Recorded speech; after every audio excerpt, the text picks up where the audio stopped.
nanti naik pangkat, amin. Jadi Pak. Saat ini pondok pesantren bukan hanya dapat mengajarkan para santri dengan ilmu-ilmu agama, namun juga pondok pesantren dituntut untuk dapat menciptakan santri yang berjiwa entrepreneur. Salah satunya yang dilakukan oleh Pondok Pesantren Aswaja yang terletak di Kampung Serang, Sematang Borang yang mempunyai minimarket Aswaja. Sama dengan minimarket umumnya yang menjual sejumlah produk sembako dan juga makanan ringan. Namun untuk harga yang dijual di minimarket ini jauh lebih murah dan yang mengelola minimarket ialah para santri dan pengurus pondok pesantren. Diharapkan minimarket ini dapat membantu ekonomi pesantren ke depannya sehingga tidak bergantung pada bantuan pemerintah maupun lainnya.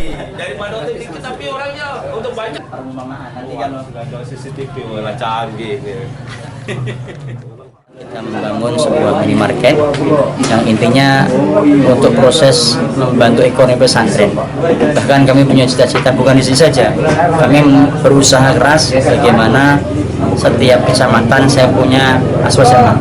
Sehingga pesantren tidak bergantung dari bantuan-bantuan dari manapun, tapi bisa mandiri dan bisa mengembangkan usaha, bisa menguatkan peran skill dari santri untuk mewujudkan pesantren yang mandiri dan entrepreneur maupun sekaligus punya skill yang.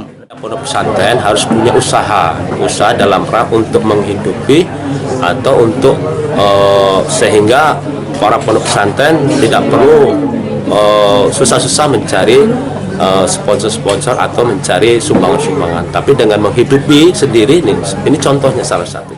Pemprov Sumatera Selatan sendiri saat ini telah membuat pergub khusus tentang pondok pesantren, di mana pergub itu merupakan turunan dari Perda tentang pondok pesantren yang telah disahkan oleh DPRD Sumsel pada tahun 2020 lalu.